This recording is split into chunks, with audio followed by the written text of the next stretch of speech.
Good afternoon, everyone, and welcome to the last session of today's Focus Day.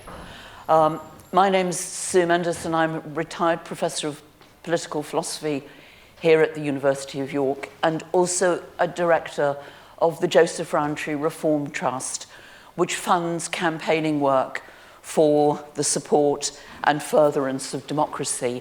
So it's my very special pleasure and privilege to chair this session this afternoon. If you have just arrived for this session, you're very welcome. If you've been here for the whole 3 sessions, you've done a lot better than the Prime Minister, and congratulations. It's a low blow, but I thought I'd make it. And let's face it, it's not hard to do better than the Prime Minister. Anyway, enough of that. I now would like to introduce the 4 speakers. The format will be the same as previous sessions, which is to say that each speaker will speak briefly, and then the floor really is open to you for comment and question. So our first speaker on my far right, on your left, is Carl Miller, who co-founded the Centre for the Analysis of Social Media at Demos, and is now research director there. He presents programmes for the BBC's technology show, Click, and has written for Sunday Times, The Telegraph, The Guardian, The New Scientist, and Wired. Next to him is Jasper Jackson, who is an investigative journalist specialising in technology and media, and is currently technology editor for the Bureau of Investigative Journalism. He too has written extensively for The New Statesman and The Guardian. On my immediate left is Sam Fowles, probably known to some of you from his previous visits to us here at York. And Sam is a barrister, author and columnist, known for some very high-profile cases, the Miller versus the Prime Minister and the prorogation of Parliament, and Hamilton versus the Post Office scandal.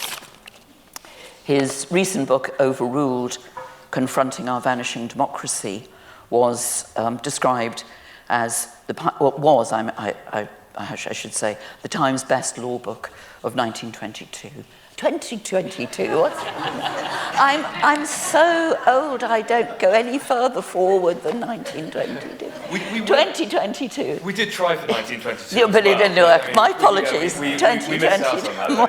My apologies. And finally, Indrajit Roy, who's professor in the Department of Politics here at the University of York.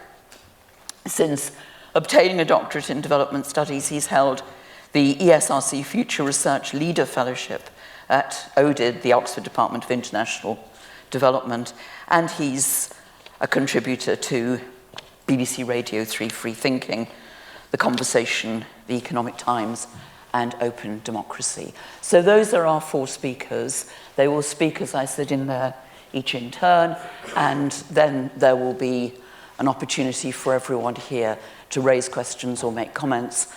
So please get your questions and comments ready. Please go ahead. Hi everyone. Are you having a good festival so far? Good. All right, well, what we're going to be talking about today is in many ways so weird and odd. I thought in my 5 minutes at the very beginning, what I would do is tell you a very, very brief origin story. And it kind of begins in about 2005, 2006, and it begins with militaries around the world. So militaries, American military, British military, the Russians, they were all kind of asking themselves this same question, which was, how do we keep up? It kind of is an odd language that they were using. They were writing all these internal policy documents, and essentially what they were trying to figure out was, we are now entering the information age. And how do we as militaries adapt and change so that we take information as seriously and as centrally as everyone else tends to do? And I think they were thinking or feeling like they were these big clunking kind of material giants of kind of steel and cordite and missiles and tanks, which didn't feel very digital, very informational.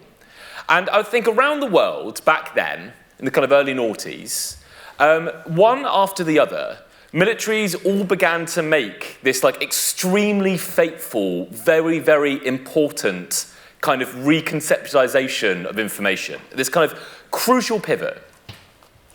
Because rather than treating information as they had done for millennia, like a tool of war, suddenly, in all these documents, these operational doctrines, and in speeches by generals, and lots of areas, they started to talk about information in a different way, a very importantly different way. They began to talk about it as a theatre of war. So they began to see it as something which joined air, sea, land, and space in a weird way that conflict was actually happening within. And so they began to build all this new capability. Like liberal democratic militaries went in one direction, autocratic militaries certainly in another. But the militaries all over the world, I think, began to build capability where they were like, we have to defend information spaces. We also have to dominate them if we need to. We need to be able to outmatch our adversaries in information spaces. And what emerged from that pivot was not quite disinformation, and not quite anything, I think, that we have a word easily to describe, but it was the best way I can tell you what it is. It's like a tradecraft.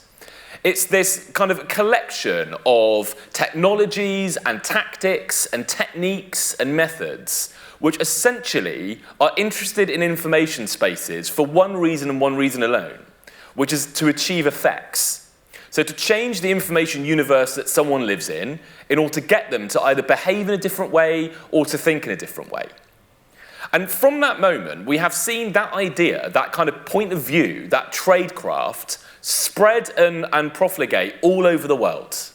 In almost every election now, you have on many different political sides of the aisle, people bringing that tradecraft into that election to try and dominate and manipulate information spaces and ultimately to achieve the effects through that. Now, the reason I'm telling you this story is really for two reasons. Number one, it's to say that disinformation is a horrible way of actually describing, I think, that threat as it's arraigned against us and as it's now being used to puncture democratic practices. Disinformation kind of sets up this idea that what we're really fighting when we try and protect our elections in the UK or around the world are lies. But actually, this point of view doesn't really care about truth or lies. It cares about effects. It will tell you the truth if it thinks it will have the effects that it wants. It will tell you half-truths. It will selectively find some truths and make them more prominent than others. And yes, it will also lie to you on occasion if it thinks that might be the way to get effects. But it's not overwhelmingly or exclusively interested in lies. It's interested in anything it thinks those effects can achieve. But then secondly, the way I see the world now really is that you've got these two kind of really contrarian points of view that are fighting over any information space which is in any way significant. You've got the kind of point of view which hopefully we all represent, and I know this university represents, which is a point of view that sees information, culture, writing, journalism as basically being one of the ends unto itself. It's the reasons why we're human beings. It's kind of why we come together and we create things. And we are now having to confront this point of view that sees information only as an instrument, only as a way of having effects. I think they're entirely contradictory. I think they have utterly different bases of values. And now we can see in every election all the way around the world this strange, quite subterranean, quite hidden wrestling match happening between those two different points of view. And every time you hear a story that says journalists are being pursued or they're being threatened or political representatives are being run out of information spaces or Wikipedia editors are coming under harassment or Twitter's being hacked, every time you see one of those stories, that's just one of these pinprick moments when this kind of wrestling match kind of reaches the public eye. But the vast majority of the time it doesn't. The vast majority of the time all of this is subterranean, being fought by teams in the shadows, using techniques which are very opaque and very hidden, and having effects, the like of which I really don't think we've actually really got our head around. But that is a future of what elections are going to be like. And that's the future of protecting elections as well. And ultimately, like the people that probably have the longest tradition in doing this and are most interested in doing it are the very autocrats that would love in lots of different ways to undermine the elections that we have. And as a passing thought, I think what worries me most now when it comes to elections happening here and in lots of nations around the world this year isn't so much that it's going to be necessarily purely producing one outcome rather than another. What we see, and I spend most of my life pulling these campaigns apart, is they're really speaking to people on the basis of belonging and patriotism and identity and masculinity and all of that, and recontextualizing people's grievances, and all of that actually trying to slowly, surely, and quite subtly undermining people's very basic commitments to democracy itself. So to undermine the idea that they're safe, that they're free, that they're fair, that they've been openly competed over, and ultimately the democracy itself actually matters. Those are what those campaigns are really targeted. Anyway, I thought I would set that up to you as the big picture view, because it's inevitable, I think, that our election and the one that's just coming over the other side of the pond, they are going to be so powerfully shaped by those two ideas coming into direct conflict. Thanks. Thank you.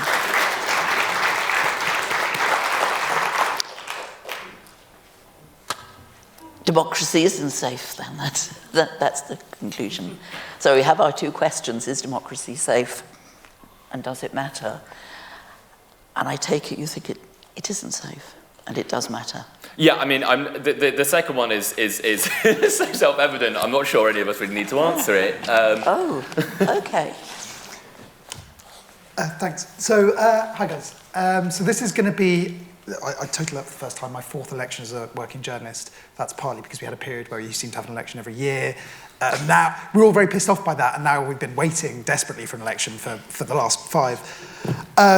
We've also covered Brexit and a couple of mildly interesting US elections. And all that time I was sort of looking at either the media coverage, some of the online stuff, or I was actually running an operation where we were trying to get people to pay attention to politics.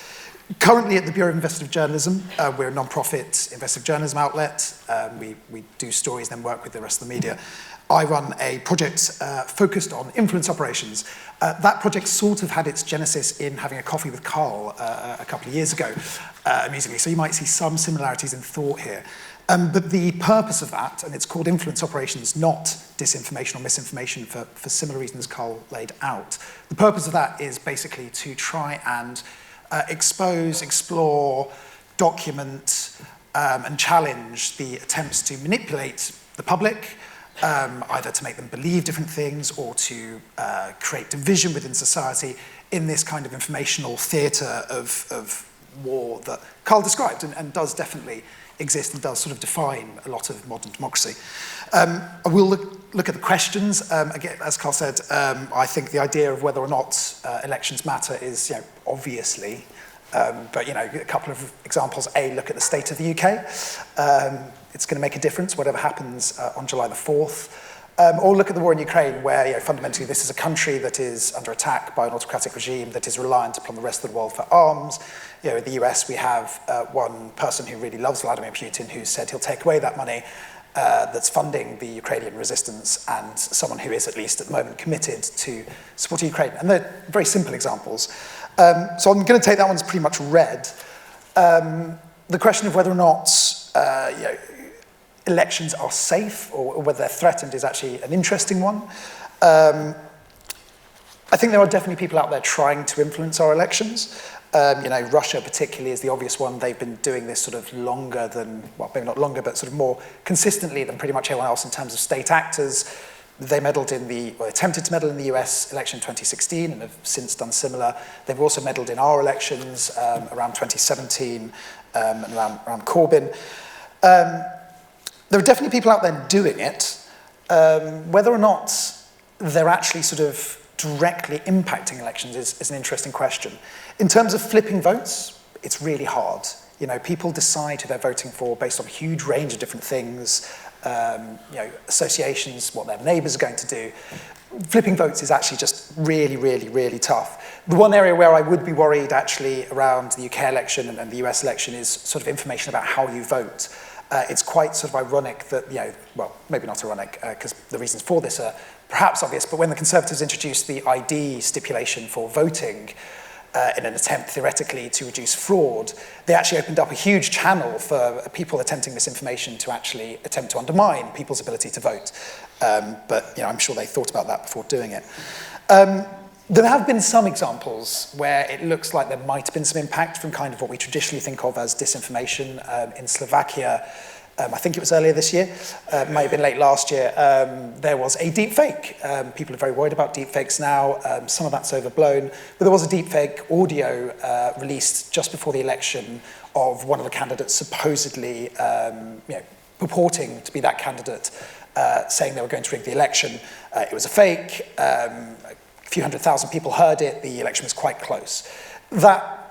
It's not been proven either way, but maybe that's one instance where there was potentially an impact.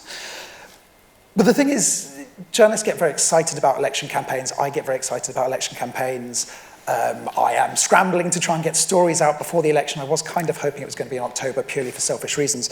But we get very excited about the election campaigns themselves, but I think when we're talking about this information environment and disinformation or attempts to manipulate the public, etc., I think that focus on the actual votes really misses the core thing here, which is this is an area of information warfare that is all built around narratives. It's all about stories. It's all about ideas that people grow to believe in, grow to be more convinced of or less convinced of.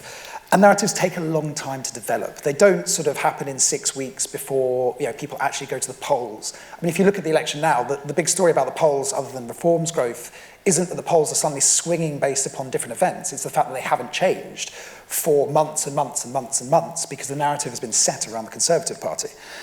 And I think when we look at sort of these issues around threats to democracy, we really shouldn't focus explicitly on elections. We should be focusing much more generally on the broader information environment. Someone tinkering with a set of Wikipedia pages 3 years ago can have long-lasting effects when people look that information up just before they go to the election. I think we really need to think about how people trying to do this don't generally go, oh, it's an election, I'm just going to start up a whole new attempt to manipulate the public.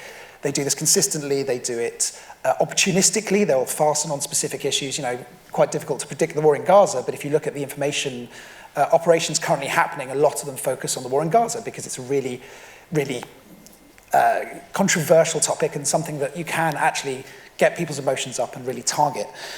So I think the key things to really think about here are actually our broad information environment, and also not just the actors and the people trying to threaten democracy, but also the infrastructure on which our debates play out now.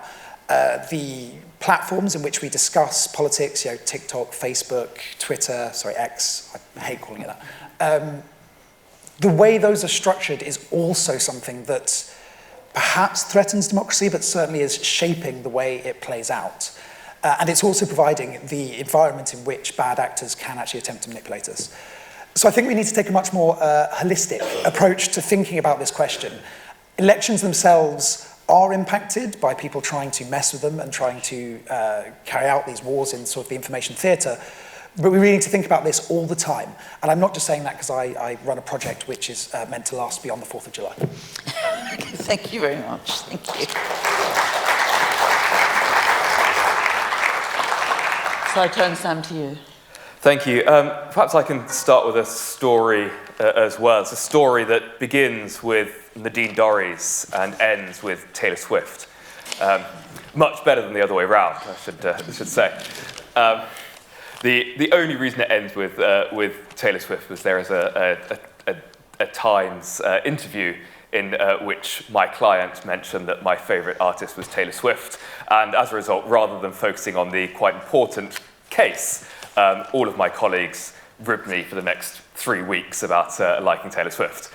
But it starts with Nadine Dorries, who, as Secretary of State for Culture, Media and Sport, tried to privatise Channel 4.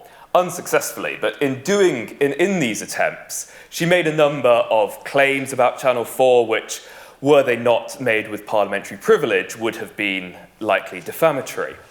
They were found by an independent parliamentary committee to be untrue, and a SNP MP, John Nicholson, who was a member of that committee, asked the Speaker if he would devote some parliamentary time to allow MPs to debate the fact that the Secretary of State had been found to have breached parliamentary privilege. And the Speaker, who may or may not have been a friend of Nadine Dorries, said no.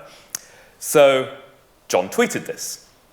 He said, as your representative, dear constituents, I said I was going to raise this. I've raised it with the Speaker. He says no. Very sorry, game over. So the Speaker then set aside parliamentary time to censure John and referred him to for trial before the Committee for Privileges for breaching parliamentary privilege by revealing a secret ruling of the Speaker. Now, if you're saying, what is a secret ruling of the Speaker, then you will have been on pretty much the same level as the clerks to the House of Commons were at this point. But John was sent for trial, and there was a trial before privileges. I defended John, and fortunately defended him successfully, and he was acquitted. That took a year. So the result was Nadine Dorries lied repeatedly. John Nicholson was punished for it. And what I think this is an example of is the fundamental problem in our political system. And I'm of the same view as Carl and Jasper in saying that we shouldn't just be talking about elections, we should be talking about functioning democracy, and elections playing a significant but small, relatively small part of that. And so this is a problem with our democracy, which is there is simply no real disincentive to lying. And for politicians, the incentive is to lie. And what we've seen that I think is a step change in recent years is a change from merely lying for convenience to, and I'm sort of using lying in the broadest sense. You could use misinformation, you could use dominance of the information sphere, you could use bullshit, which I think is actually a quite useful phrase for this. We're seeing this employed as a strategy. And that's the key difference. There was notably a Conservative Party internal memo in 2020 that talked about the weaponization of disinformation. But 2020 wasn't the start of this. You can go all the way back to the 2010 election, which the central narrative of which was that government spending caused the 2007 economic crash. You can look at the AV referendum, and again, a central narrative was that AV would cost 250 million and this would be taken from the NHS. You can, of course, look at Brexit, or you could possibly mention £2,000 per person tax raises. This has been going on for a while, but it's notable that rather than having a genuine debate, the political strategy is now built around deliberately trying to deceive the electorate. We also see that that's from the inside out, if you like. We see it coming from outside in, and I think the other speakers on this panel are more expert on that. But I just want to touch upon one thing, which is it's not just our enemies that are using domination of the information sphere to impact on our democracy. It's our allies that are doing this as well. And for an example, Israel spent $7.1 million in 1 month on ad campaigns targeting journalists that were critical. The New York Times this week revealed that it spent $2 million on operations targeting US senators. There have been operations in the UK as well. So this is not simply hostile forces. This is everyone that's playing this game now. The problem is we don't have a structure to address this. We don't have a proper disincentive against misinformation. The £2,000 per person tax raise stands out, actually, not because it was false or bullshit, but because Rishi Sunak was actually, to an extent, called out on it, and called out by journalists, by moderators. It is perhaps notable that this happened when the Conservative Party is on the downward slope. you didn't see the same thing happening when they were in the ascendancy. And so, for example, when there was a piece of misinformation that a Labour Party activist in the last election campaign had punched a Conservative Party activist outside a hospital, which was complete rubbish, that was amplified uncritically by people like Laura Kuenssberg. So there is an element of power dynamics going on here as well in whether we hold accountable. In social media, again, no disincentive. In fact, the incentive in social media is for disinformation because disinformation drives outrage, which drives clicks. And that's why we've seen X and Meta actually divesting from fact-checking in recent years. There's also no disincentive in our political morality because we rely still in the UK and in many what I might term Western democracies in the loosest possible sense, there's still a reliance on the good chaps theory, the idea that people will behave in a certain way because it's right. Now, once upon a time, there was a genuine disincentive from behind that because our political class was so small that if you were caught out breaking the social rules, there was a genuine social opprobrium that you would face. It's a good thing our political class is no longer that small, but it means that disincentive has disappeared. And you can gain more now by lying, in many cases, than you can by telling the truth. So what do I say we should do about this? Well, a few years ago, I wrote a book. It was 120 years ago, I wrote a book, did very well in 1922. You know how to wound. And I proposed addressing part of this problem with what became known, not by my choice, as a truth law. And this was, the idea was to place a legal duty on ministers, on elected officials, a legal duty of truth-telling with genuine disincentives, i.e. fines, and limited-term bans from office if that duty was breached. 6 months ago, Plaid Cymru got in touch and said, we love this idea, we're doing it in the Senedd, which is the Welsh Parliament.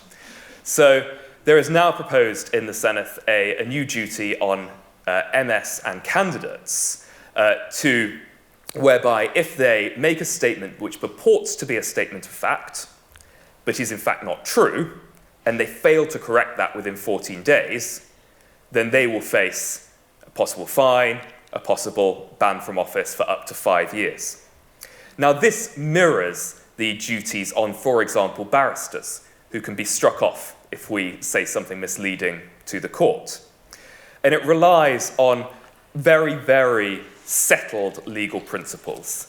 Now, for example, the courts are very, very good at distinguishing between a statement of fact and a statement of opinion. We do it every day in defamation cases. The courts are very good at testing whether a statement of fact is actually true or not. And so what I'm proposing is simply using these principles to impose a duty on those who hold a unique position of public trust, or who are asking to hold that position.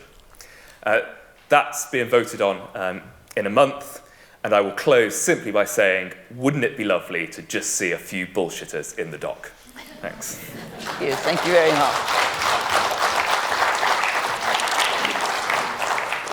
Thank you, Sam. Finally, Indrajit. Thank you so much, and thank you everyone for staying till the bitter end. Are elections fair?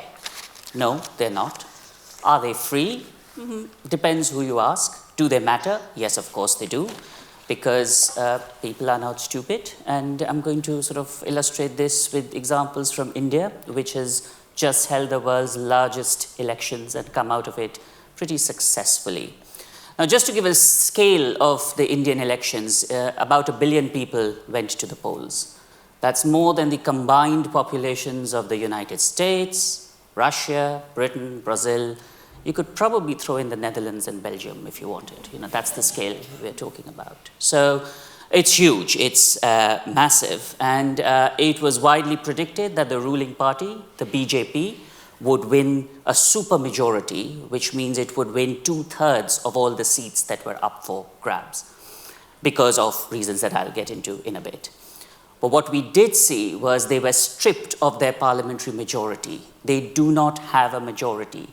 The Prime Minister, Modi, may well be sworn in as the Prime Minister because of the coalition that he's cobbled together, but on their own, the BJP, his party, does not have a majority. And therein, I think, lies the power of elections, despite the unfairness, despite the unfreedom. So where does this unfairness come from in the Indian case? The first was around political finance. The BJP, which was ruling India for the last 10 years, had a total known political finance, as in it had almost 570 million pounds equivalent as money that was accounted for.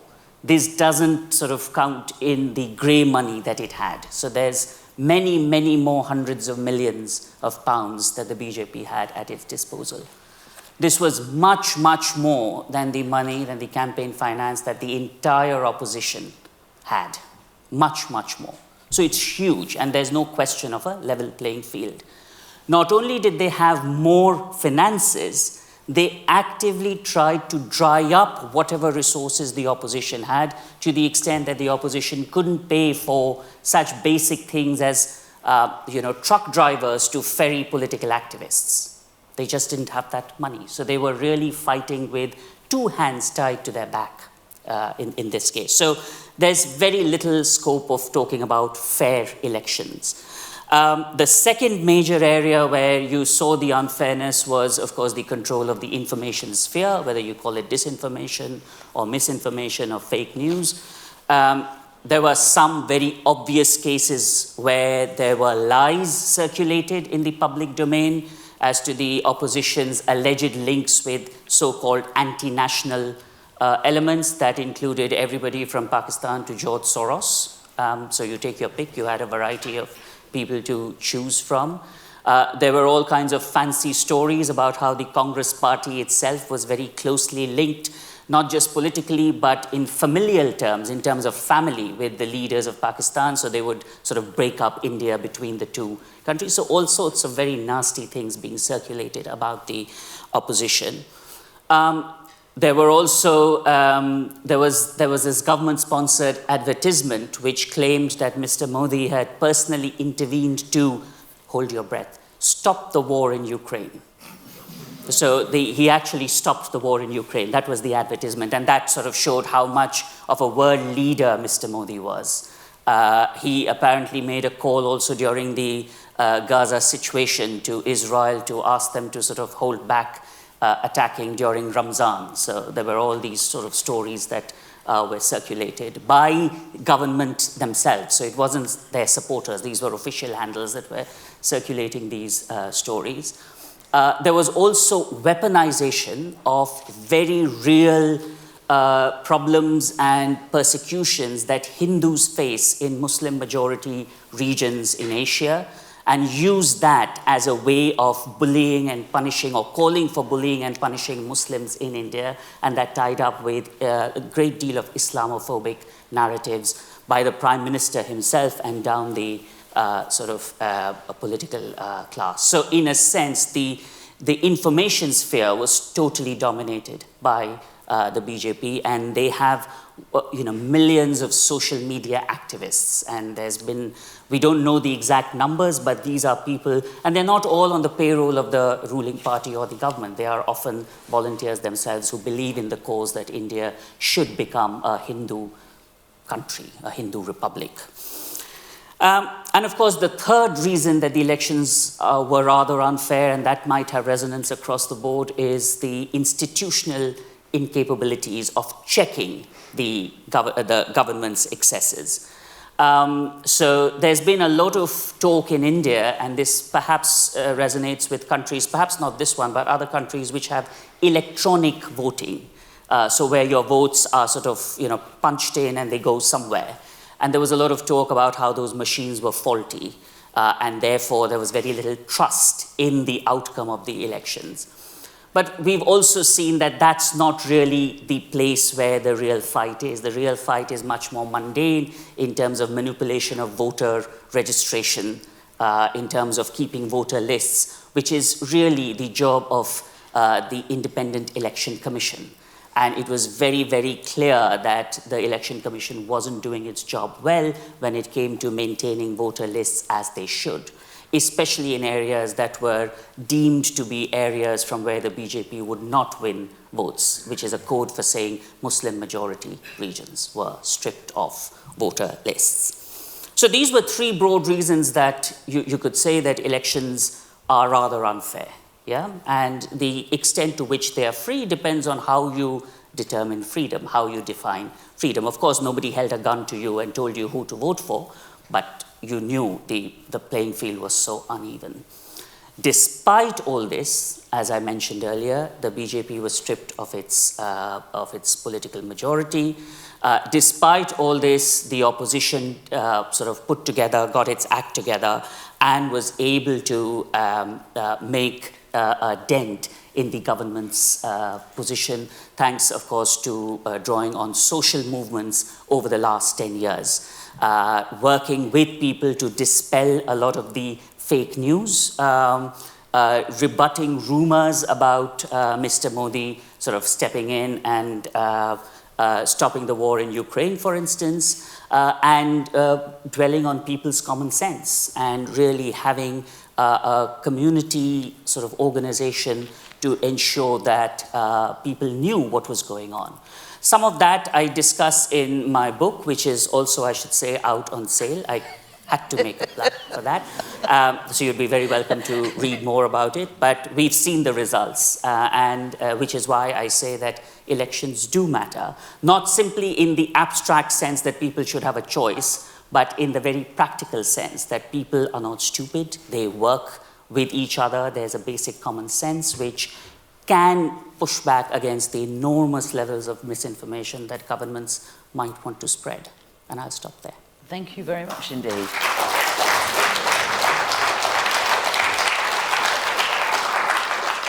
Okay, thank you all very much. I'll abuse my position in the chair and raise the question. And thereafter, do we have people with microphones? Okay, so will you please raise your hand as and when you want to say something, and the microphone carriers will make their way towards you. But just to get things going, I'm genuinely astonished that you all think that elections matter. I mean, in some sense they do.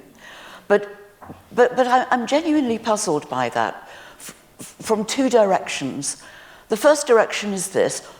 We're a self-selecting group here, but if elections matter so much out there in the real world, why is turnout so very low, and particularly low amongst, in this country, amongst young people? So we think they matter, but look, I'm a professional academic in politics, so I wouldn't I, as the woman said, I would think that. Do they matter to people in Tang Hall, to people in... If we go by the revealed preferences of those people, no, because they don't go out and vote. So that's one thought, that the actual answer, do they matter to people, is not as much really as they matter to us, but then that's not surprising. But years and years ago, probably around 1902, there was a course here at the University of York in the politics department called Who Runs Britain? And the point of that course was to open students' eyes to the possibility that the people who run Britain are not the politicians. The people who run Britain are the bankers, are the journalists, are the hedge funders, are the solicitors. The politicians are a sideshow. So I express it provocatively because I like to provoke. But would you respond to that? And then I take questions from the floor, and please have your questions ready. There's a couple of points there that interest me. I mean, one, I think the UK's particular problem with the youth vote, and I think it's probably similar a number of other countries is that, yes, there are a load of economic factors that have actually massively disenfranchised the young. Housing is the obvious one in the UK. I'd probably weirdly argue that that's one due to incompetence and economic inertia more than anything else. And I think that's not to do with people, deliberately suppressing the power of the young. It's just people have failed abysmally to do anything actually about a relatively intractable issue in some ways, although no one's actually done anything to deal with it. I think that's disillusioned people quite a lot. But I also think, I did promise I was going to get lizards in here at some point. Quite a lot of people really do believe that actually, that there is a shadowy group of people behind society. And while, yes, there are definitely people attempting to pull strings, etc. I mean, I wish it was journalists, but it's not. There aren't enough of us. That's not what powerful they all enough say. But, there aren't actually lizards behind. There are vested interests that compete continuously with the democratic system, with politicians, and with other bits of the democratic system that are influenced by not just who you vote for in a general election.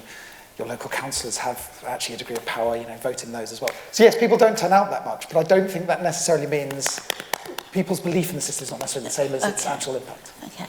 Yes. I don't think I've disagreed more with a series of propositions than what you just said in a very long time. I thought they were all entirely wrong. I mean, firstly, look at any country where democracy is genuinely imperiled, and you'll see how much it matters to the people in the streets of Georgia being swept off the streets by hose cannons, and you just look over the road at Ukraine. They are dying there to protect their democracy. Anywhere where democracy is imperiled, there are people throwing themselves at whoever they think is imperiled. I think it is an indulgence of stable democracies that people don't vote. But anywhere you see a democracy under threat, you'll see how much it matters to almost everybody. And the idea that the bankers and the finance. I mean, look at any country where a genuine oligopoly is actually in charge, and it looks nothing like the UK. Look at Russia. There are disappearances. There are murders businessmen. There is the operations of secret police on the streets. It looks absolutely nothing like a liberal democracy. Like, we might not have the turnout we want. We might not have enough engagement, enough of the time, as routinely as we would want our democracy. But what you get when you get formal, free and fair elections is a completely different kind of shape of society than you get where abuse is much more rampant. Should we put you down as a maybe on that? I won't add the maybe there, No. because if you look at numbers, if you look at voter turnouts, and if you look at low voter turnouts, that seems to be a very, what you might call a global north problem or a Western democracy problem. It's your problem, really, in a sense. It's not something you see in what's called the global south, and we had a very nice session just in the previous, what the global south is, etc. In India, in large parts of the African continent, elections is often the only way to assert your political presence. It's often the only way to assert your very existence, because you go, you have your name on the voting rolls, you turn up and you vote. Whether the vote sort of carries the day or not is, of course, always open-ended. But I think you have huge voter turnouts, comparatively at least, in across South Asia and Africa. The other thing we've seen when you look at voter turnouts in those parts of the world is, unlike the West, unlike the global North, where here the higher you are up on the socioeconomic hierarchy, the more you're likely to vote. In our part of the world, the lower you are down the hierarchy, the more you're likely to vote. In the recent elections, we saw also the urban areas had very low voter turnouts because people had holidays to go to or retreats to go to, etc., or parties to have. But it was in the villages that people turned up in large numbers. And if I may add, some of the poorest people on the planet voted to throw the government out, well, not throw the government out, but to strip the government of its majority and to vote for a decent, humane politics. So I think democracy is very much sound. Does anyone, I've got an answer, but I thought I'd throw a question out there. Does anyone want to hazard a guess at which country has the highest voter turnout in its elections? Who said North Korea? North Korea. 110%. Yeah, 99.8% at the last election. So, round of applause for the North Koreans who have really, Yes, who have they've really nailed this democracy. No, I think there's 2 points I want to make in relation to that. The first is that while we are very proud of our democracy, and in many senses rightly so, we do need to be aware of influence. And I'm not just saying this because I'm going to plug a report that we did, funded by the Joseph Rowntree Reform Trust, ladies and gentlemen. The funders are in control. So we did the think tank I founded did a report funded by JRC with Open Democracy, where we looked at how MPs voted compared with who donated to those MPs. And we found with almost 100% likelihood that MPs vote in line with the interests of their donors. Now, that is not to say that their MPs are taking bribes, or it's corrupt, or people are bunging loads of money to vote a certain way. But it is to say that those who can pander to the interests or fulfill the interests of people, of funders in our politics, are more likely to reach positions of power. And therefore, if you've got the money, then you're more likely to have influence than if you don't. So I think we do need to be aware of that sort of very significant flaw in our democracy, and that political funding reform is probably one of the most important democratic reforms we can make. And second, but relatedly, I think voter suppression, there are more types of voter suppression than water cannons or secret police. And I know Boris Johnson thought water cannon voter suppression was quite a good idea. He just bought 2 water cannons that didn't work. And this is not, and you're quite right, Carl, I think, to sort of say it is a little bit smug and perhaps offensive to be kind of comparing us to Georgia or something like that, and comparing us to the liberation movements there, because we are not struggling with it in the same way that they are. But there's a lot of interesting work on what's known as the precariat, which is defined as a sort of a new developing social class. And these are people who are essentially economically squeezed out of involvement in politics. And there's multiple books on this, so I can't summarize it all in one go, but let me give you one example, which is time. It's having the time to involve yourself in an election, to involve yourself in politics, to fact-check the things that you hear on through the media, is a middle or upper class privilege. If you are on benefits, the amount of time that you spend going through government bureaucracy, going to the job centre, if you've got a kid, that adds more time to that. You simply do not have the resources to engage in democracy. And the development of the precariat isn't an accident, isn't something very unfortunate that just happened. It is the result of years, decades of deliberate government policy. So I think while we should be proud and happy with our democracy, part of democracy is it should always improve and should always evolve. And for me, those 2 sides of the economic coin are really important ways that we need to evolve towards a more perfect democracy. Okay, thank you. Lady here. And... Thank you. During my lifetime, I have seen what I consider the centralising of democracy, the loss of the councils having the power over education and other areas of our lives. And I think that sometimes counts for the low turnout, because people feel the democratic process is above them. Local councils have lost their power. You can no longer always just seek support from a local councillor. So gradually people are turned off that whole process. And the other thing I think is that when a child leaves our schools at 18, do they fully know and understand the democratic process of this country? I suspect not, which I think is really shameful. Did you want to respond? I mean, I think there's much that's right there. I mean, I work at Demos, the think tank. I've been there for 15 years. I mean, its main interest is in trying to understand why people don't participate in everyday democracy, doing stuff every day. And most of the time it is because the centres of power feel too far away from the person to make them feel like they can make a difference. And so, like, one of the long-standing calls for Demos has always been trying to push power back down.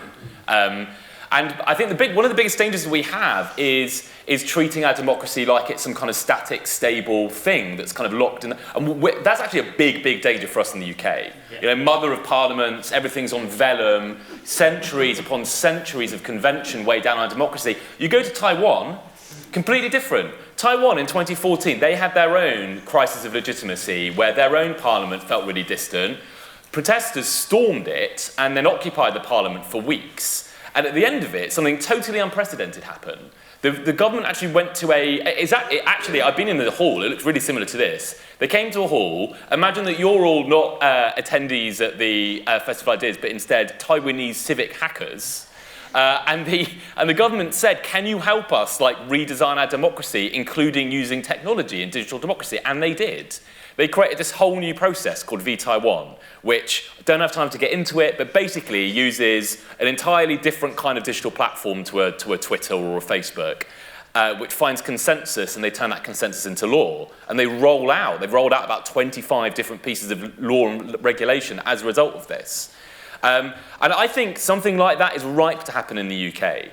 Probably at the local governmental level, I think there's very little that we can do to actually change national politics because of this weight of tradition. But we have to continue to innovate our own democracy to re-engage people in it. So if there's a chance, I don't know, there might be council people here or people that are involved in politics. I think there are. There are. There are. Well, there are friendly Taiwanese civic hackers waiting to extend their arm to you across the ocean to help begin to deploy digital democracy into local government here in the UK. I think it's a very, very exciting thing.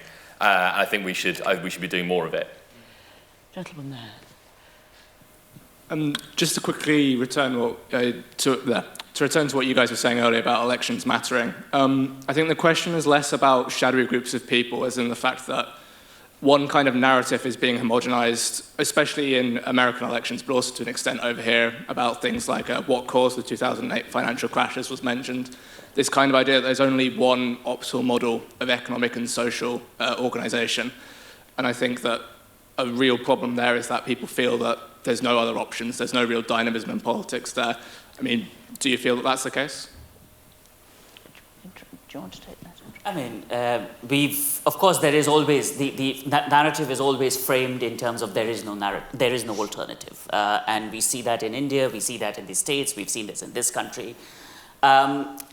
I think nothing substitutes for social movements and social activism of the sort that you were mentioning earlier and the sort that, one sort of sees in India and elsewhere. Just to give a very quick example, the Indian government tried to bring about laws around agriculture, saying there is no alternative but to have more markets involved in agriculture. And the farmers said, yes, there is. And there was constant sort of conversation. So there's no alternative really to public deliberation. And perhaps there's more of that civic deliberation that's required than less of it, and more that's localized rather than centralized. But that's my limited response to your question. Take a question. A lot of questions. So take one there, please. Just take that there. I'll come back to you. Thank you.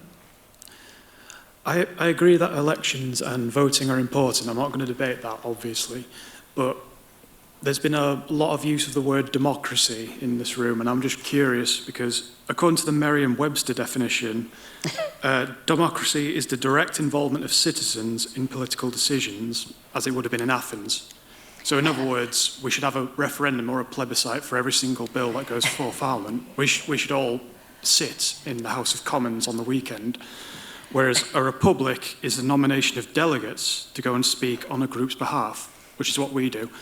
So I'm just wondering, would you agree that it might be more accurate to talk about our republican traditions rather than democratic traditions, our republican values rather than our democratic values, It's just a technicality. I'm just wondering whether you'd agree with that or if you're going to shout at me for I it. don't want to replicate the largest, the monarchists round. I've got a very geeky response to that. Well, I mean, interesting enough, firstly, you know, the golden age of Athenian democracy, they also randomly selected leaders. Like, they actually drew by lot, and then you became a leader for a very short amount of time. So they didn't really initially have this idea of professional politicians of any kind whatsoever. But it's not a republic. We don't live in a republic. We live in a representative democracy, and the architect of that was a man called Henry Parker in 1641. So at the beginning of the English Civil War, there was all these different competing ideas about what democracy actually was. And his idea was you needed to recreate Parliament, literally recreate the people in Parliament through representation. And he was trying to deal with this very specific problem, which was that you couldn't reach the people very regularly, you know, and Parliament was many horse ride away from the different four corners of the UK. So that's where Parliament as a kind of as a problem-solving device for democracy really came through. I mean, I think the frustration for me is that thanks to all the things that we've built since 1641, there are so many other ways that we can include people in decision-making every single day. And it doesn't have to be ways which are really polarising, it doesn't have to be referenda, it can be all kinds of consensus-seeking ways. But we are just locked. I really do think that we are in a way shackled by British political national tradition. You go then, Sam. Yes, by all means. Obviously, Carl's right about the definitions. I'm going to guess that given the results of what the last two referendums the UK has had were about electoral reform to make our system theoretically more representative and about Brexit. And those are both examples of direct democracy that probably didn't go the way most people in this room would have hoped. Sam. The Just Sam. Hang on, Sam. We tend to, I think, naturally associate democracy almost sort of purely with voting and with Parliament. And I think this is a mistake. I think that voting is an expression of democracy. It is not the inherent nature of it. Democracy relies on the recognition that each person is of fundamental and inherent value. Hence, government by the people, for the people, and of the people. And so we need to understand democracy as much more than rocking up to vote for Parliament, to vote in a referendum. It's a system of rights. It's a system of involvement and holding power to account throughout the electoral cycle, if you like. Citizen juries is a good part of that. Can I just add Yes, to that? yes, by all means. One of the things that we've learned from a large sort of multi-ethnic, multi-layered country as India is to have various levels of elections and public deliberations, which sort of speaks to the checks and balances. So in India, we have at least 5 tiers of government. People vote for government at the village level, at the cluster of villages, at the district, at the state, and at the elections, at the national level. And the elections are not always at the same time. So, you know, there are elections and the public deliberation that accompanies elections, you know, almost every other year for an average citizen. And that, I think, it doesn't have the element of citizen juries, but it does have the element of constantly talking about what issues matter and what doesn't. And the lower you go down the government hierarchy, obviously, the more you're involved and invested in what's happening in your neighborhood. I was wondering, and have often thought, when political parties make their manifestos, is it not possible, so I'm looking at you, directing this at you for obvious reasons, is it not possible to make that a condition, a contractual condition of their office, that they have to at least, you know, try to get their manifestos through rather than just drop them when it becomes convenient? I don't understand how they can get, I mean, it's particularly talking about democracy, that they're elected on the back of certain conditions and things that people, you know, that appeal to the public, and then they seem to be perfectly able to drop them. A typical example is the Liberal Democrats from years ago, and they have suffered for that, I believe, but you know, equally people have short memories, don't they? And who's particularly suffered, of course, is this younger generation. Did you? That was addressed to you, Sam. Yeah. No, it's a really good point. It's an idea that's getting a lot of traction at the moment. I think you're the second time in a week that someone has put that point to me. My concern with that is that if you sort of just fix it at a point in time, governing is about reacting to a changing situation. As Keynes said, when the facts change, I change my mind. And we sort of want governors to change their minds when the facts change. I think the issue, though, is do they change their mind in a completely unaccountable way? Do we give them a blank check every 5 years? Which in the UK we do, because except in a very, very small number of circumstances, the executive branch controls Parliament. So the government decides what Parliament debates, when it debates it, how long it debates it for, and controls the career prospects of the majority of people in Parliament. So the people that we've sent there to say to the executive, yes, change your mind when the facts change, but let's get it right when you change your mind, have no actual incentive to do that and very little power to do that. So rather than a sort of contractual obligation that we impose once every 5 years, what I would like to see is a much more dynamic accountability and independence of our representatives so that we can hold our governors to account throughout the period they're in power. There's a woman here, and then.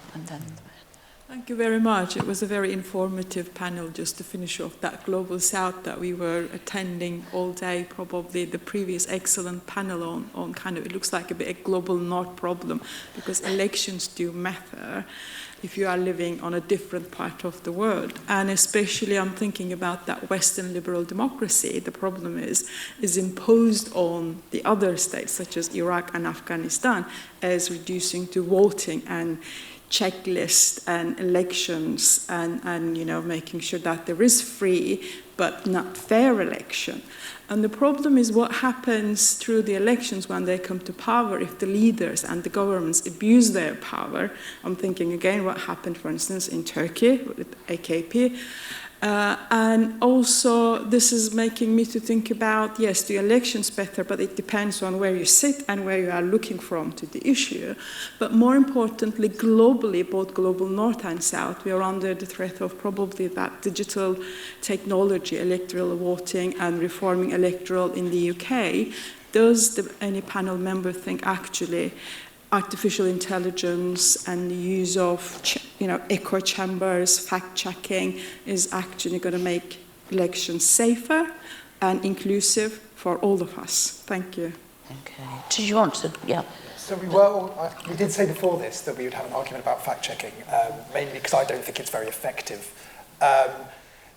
AI is the interesting one because people are very worried about it actually being a negative.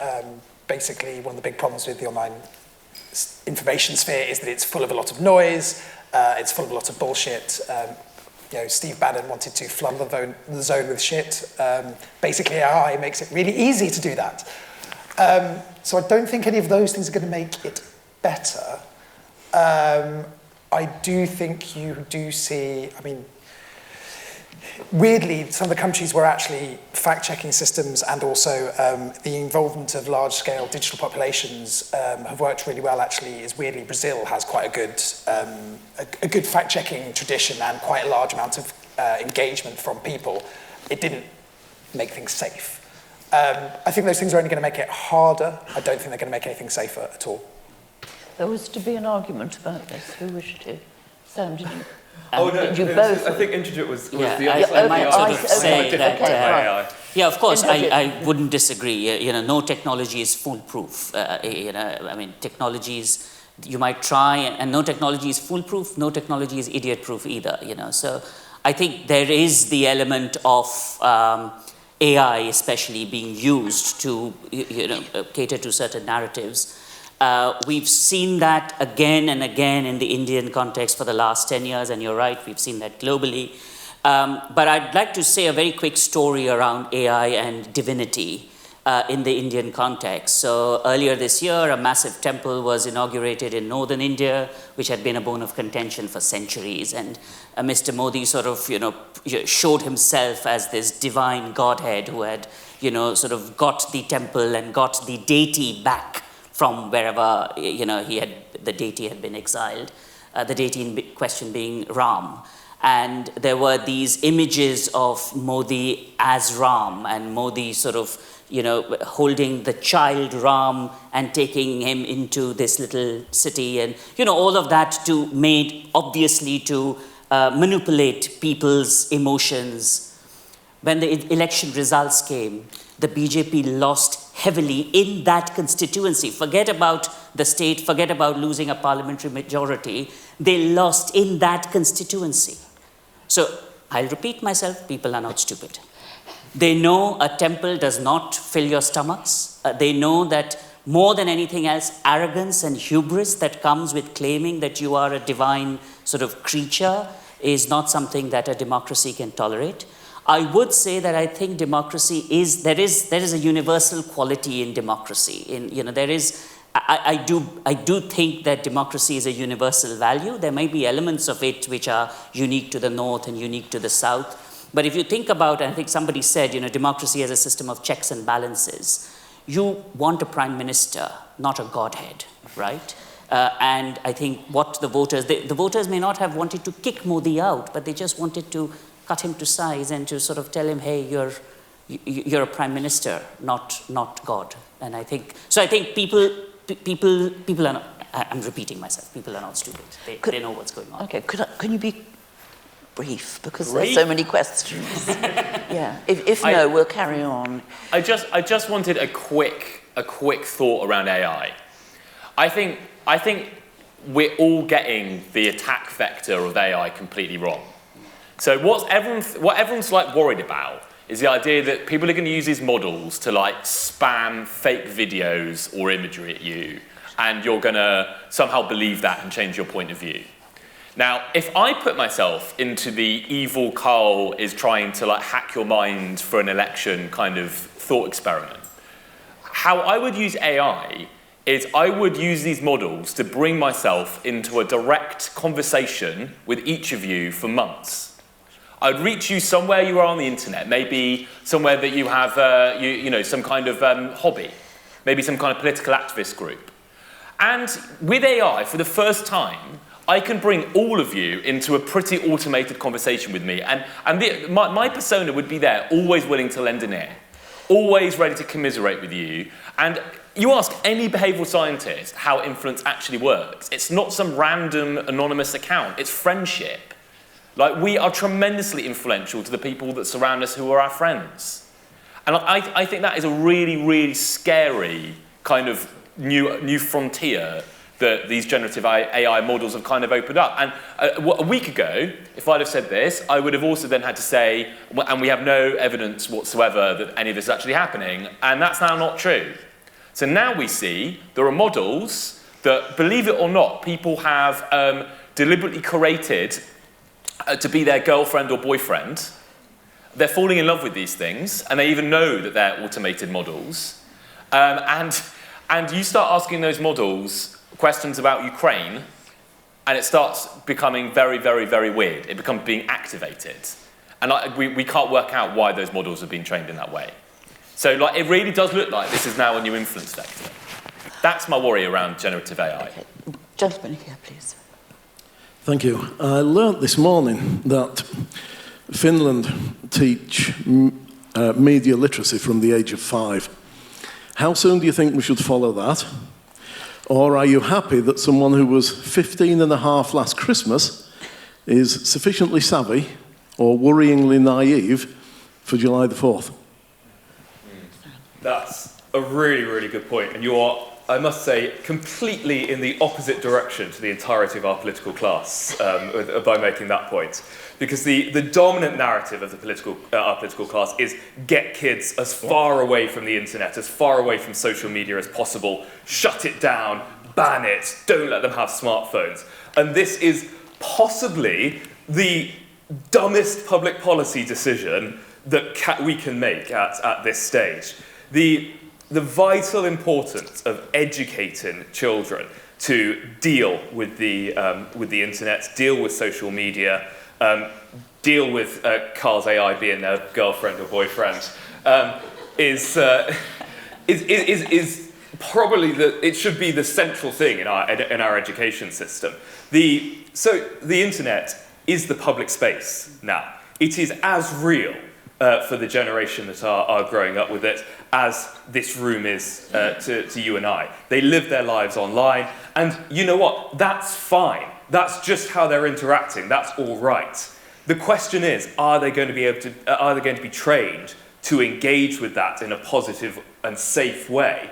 And at the moment, we already have an education system that has become highly focused on rote learning and away from critical thinking, thanks Michael Gove. So we're already leaving them quite vulnerable. We're proposing to make them more vulnerable by shutting it off completely. So the value of education in that area is astronomical. You wanted to sound just... No, hang on a moment, just... I just want to say, well, because I broadly agree with that. Two things, though, very quickly. One, if you look at the people who are most taken in by the internet misinformation, etc., it generally does tend to lean towards older generations. Those actually that spend more time on Facebook, that might have something to do with Facebook. The other thing is media literacy sounds great as a cure-all to lots of these problems. Would you want Nadine Dorries writing that curriculum? Because as head of DCMS, she would have been one of the two people involved in overseeing that. You write a media literacy system, you're telling people how to interpret information, but the people designing that system are going to be overseen by politicians who have a vested interest in ensuring that people interpret things in a particular way. And I'm deeply sceptical of that. Can I Yeah, sure. So calling for digital literacy was the first thing I did when I joined Demos in 2011. I then taught it in schools.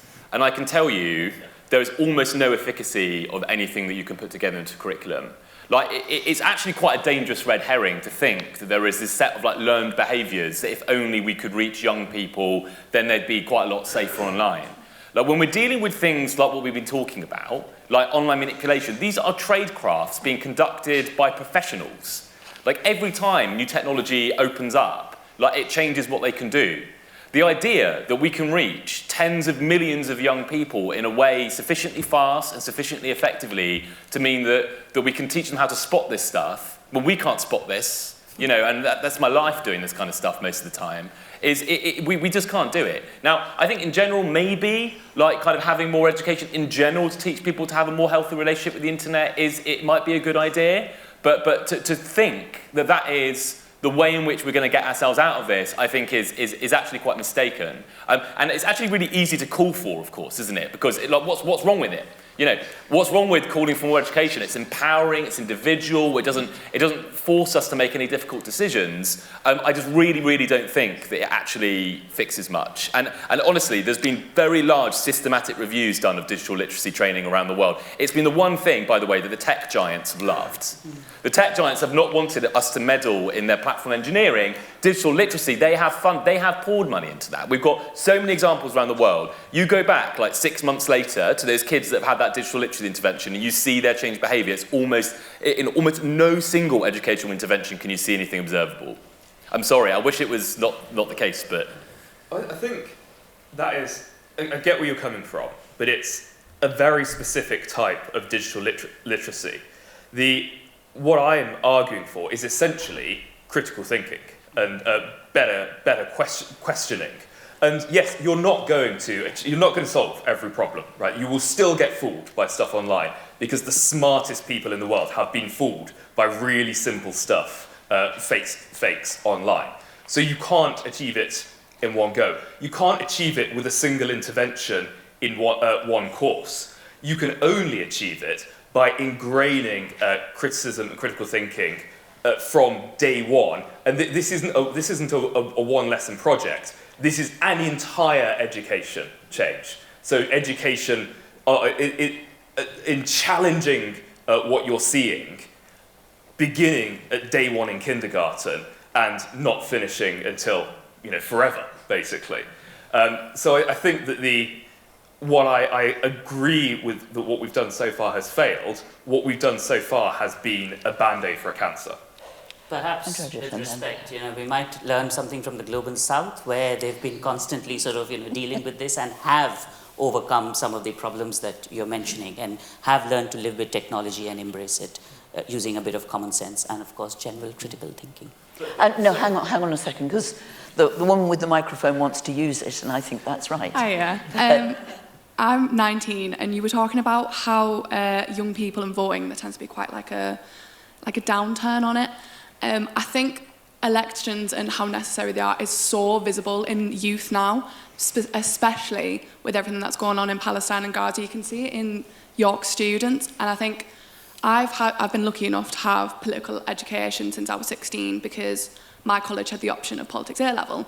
So I know kind of what goes on, like the basics of it.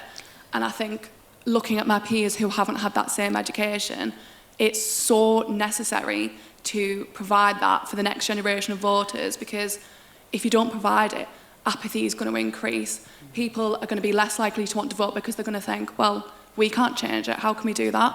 It's so pertinent to have it. And I think political education and media literacy, I think it's so important, it's so integral. And all, like, older generations are saying how young people and voting, how it's not going to work, how they are not the future that they wanted. But I don't think there's enough coherence with how young people have to be, what's next, and how they are standing up for Ukraine, how they are standing up for Gaza, and how they're trying to combat the lack of action from the UN, the lack of action from our government, and how we'll probably see it with this election. This will probably be one of the highest turnout for youth voters because of that action. Can I ask you a question then? So there's a huge amount of impetus now behind campaigns for votes for 16-year-olds. And of course, in places that are not England, people younger than 18 can vote. Do you think that too would be an important step forward, or are you more ambivalent about that? And then I let other people have their say. I don't think currently that would be a possibility in our country. I don't think 16-year-olds would have the knowledge, the access, the education, and like how, I'm really sorry, I can't remember who said it, but about how people with benefits have a harder time accessing education. There are so many different areas of society that can repress a voter's access. And even how the new regulations on specific voter ID, how they're actively trying to limit 18-year-olds' access, where you're allowed a bus pass as ID if you're 65, not allowed student ID if you're 18, not allowed proof of that. I think access for 16-year-olds with the current lack of political education would not be fair. I think there would need to be that level of political education that obviously people in this room do have, accessible to 16-year-olds. Okay, thank you. Who's next, please? The woman there just behind you and others. Thank you. I just wanted to follow up the education point about young people. This is definitely a global North issue with a lack of engagement and so on. But I think the education point is much broader. So, for instance, I've asked a number of young people, how do you get your news? And they don't look at Sky, they don't look at the BBC, they don't look at the news channels, they don't know how the news channels are influenced by their own political stance and so on. They basically rely on what pops up on their feed. And this is people from sort of 18, sort of in their 20s and so on. And so for me, when we talk about broader education, I think that's part of it. It's sort of showing people not just because they can't spot things, but actually where can they go and how can they interpret more reliable forms? Because, of course, journalists have rules around, double-checking their facts and so on, and then you would access more fact-checking as well with stuff. But I just wanted to add that to the education piece, because I think we really have to enable and empower the younger people, and hopefully that would be part of improving engagement. I mean, also have a wider question. You've made some suggestions about how we can improve engagement, but I guess there is a broader question about how do we do that in countries like the UK, where we don't have a very engaged younger population across a broad spectrum of issues, not just some of the really big things. Just is very keen to come in. So this is probably counterintuitive, as I am a journalist in the room. We're not going to change the way people get information. I mean, the internet is fundamentally a democratization of information. It means you don't have central broadcast information through TV channels, radio stations, newspapers, etc. I would love for journalists to still be the arbiters of the truth and, to get a nice pay packet and a good expense account. Unfortunately, those days are over. I also don't think it's intrinsically a bad thing for people to get a broader range of sources of information. And I'm not sure that I would say that necessarily always all of the sources of information that are printed on a newspaper or come from traditional news organisations are always more reliable necessarily than what people see crop up in their feed. There are standards, etc. I think probably the journalism industry needs to do a better job of propagating some of those standards and some of those approaches beyond the actual infrastructure that draws in money, that is the traditional ones and are being protected in various ways. So I'm slightly loath to look at the answer, and I should probably shoot myself for saying this, I'm slightly loath to look at the answer to these problems as we should just rely upon the traditional outlets of media, because it's not like nothing went wrong beforehand. It's not like people didn't believe in saying stuff beforehand, and also it's not going to go away. So I agree, people shouldn't just rely upon the TikTok algorithm for their news, but I also think we need to come to some kind of pull the best from both. That's very bad for me personally, but... I'm going to let Matt have the last question, and then, as before, I'll ask you each to respond in reverse order, and then I'll close. Thanks very much. It's just a question about whether there are any regulatory frameworks that you think might help. I mean, in one sense, one's quite pessimistic about regulatory frameworks, having seen Ofcom fail miserably, I think, with respect to GB News, for example. But, we've been presented with a lot of problems about what's going to happen, and I just wonder whether you think there's any possibility of regulatory frameworks actually at least mitigating some of the worst possible effects. Indrajit.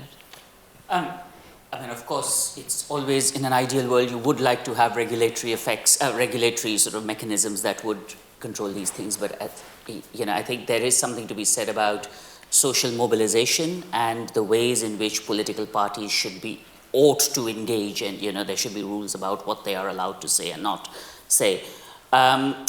All these often fail miserably, and therefore the role of actors in civil society to sort of make sure that regulatory frameworks themselves, whatever they might be, are in fact enforced is critical. And I probably, that's a non-expert answer to your excellent question.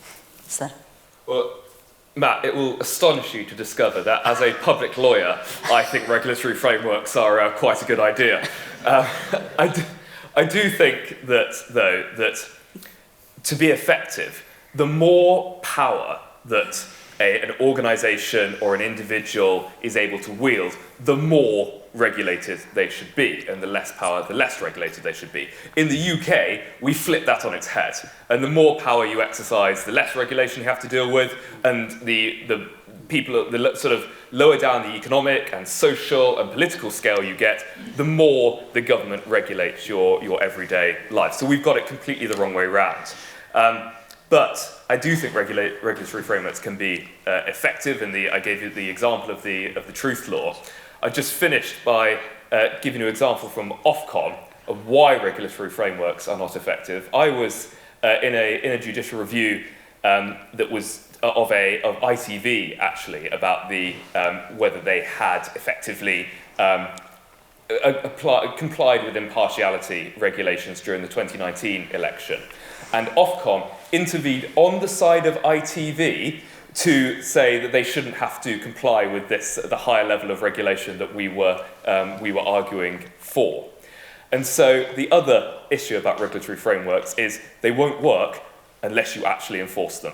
And Ofcom is the opposite of that.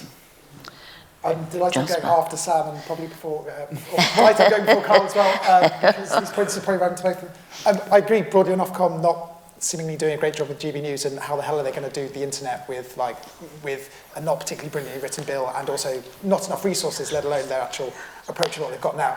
But one thing I say, I think it is a terrible idea to regulate content. I think that's sort of what the truth law is doing. Fundamentally, I think you end up tying yourselves in knots trying to say what is and isn't true. People disagree on that, and they're always going to disagree on it. And I think it's very hard to actually, we all think facts are facts. It's very difficult to ever get that. In terms of regulation, though, I do think there are things that should be done, but they have to focus on the structures in which people operate, and they have to focus on the structures that Facebook, Twitter, etc. operate, their algorithms, the way in which they promote specific kinds of content. We don't even know what those look like most of the time, let alone have any actual ability to regulate them. And then also potentially you can regulate against, or even criminalise, I guess, certain forms of tactics that are used. Impersonating people, harassment, etc. are tactics. They're not about content. They're about methods and things that we would probably consider to be problematic. So I think going after the actual structures and regulating them and potentially regulating some of the tactics is the only way that works. It's really complex, and shockingly, no one's tried to take it on because it's much easier to go, oh, don't like that picture I saw on Facebook, let's legislate against that. That will only get you into trouble. I'm worried I haven't made myself unpopular enough going after digital literacy. So I thought I would dedicate my final thought to also going after critical thinking skills. If you take nothing away from anything I've said this evening, take away this. Most manipulation online is confirmatory. It doesn't try and change your mind, it tries to confirm your mind. It tells you things you already think are true. Like, you are most likely to be manipulated online when your outrage is being activated, when your worldview is being flattered, and they're using to take that in a particular direction. And again, it's very easy to call for critical thinking skills, and in general, yes, of course, we all want them, but they're not the route out of that kind of manipulation. Like, the vast majority of the time, it isn't even fact claims. It's people appealing about patriotism. It's Putin memes. There are not woolly ways out of this. The way out of it is to start putting more pressure on the people that do it. But to end on a light note, we do have a new regulatory framework. We've just stepped into this completely new universe for ourselves, the Online Safety Act. After 12 years of us calling for it, we now have a sweeping new set of legislative structures that basically make it illegal for platforms to host things that are otherwise illegal. And I don't view it dimly. I think it's a great thing. I think it's going to change the way the platforms behave quite quickly. Thank you all. So there we go. Thank you all very much.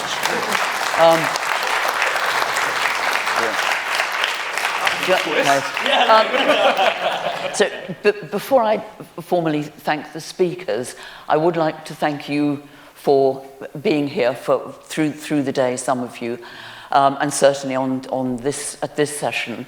And I'd also like to thank the Festival of Ideas events team, because they worked very, very hard for a very long period of time. I also think, since we're having this discussion, I think it's important to say that here at the University of York, this festival, as far as I know, is the only festival of this sort of size which is totally free at, as we used to say, at the point of delivery. And that's very important, because it does mean that nobody is precluded from engaging in a discussion or debate of this kind because they cannot afford it. And we've had a lot of discussion about poverty and about affluence. People need the time to do things, we can't help that. But as far as money is concerned, anybody and everybody is very welcome to engage in all the discussions that we have here. And that, I think, is an enormous boost for the possibility of engagement and democratic equality. So I would thank the team and the university for that. I also then thank all our speakers for sticking with us and for giving their views so very eloquently and clearly. Thank you all very much indeed.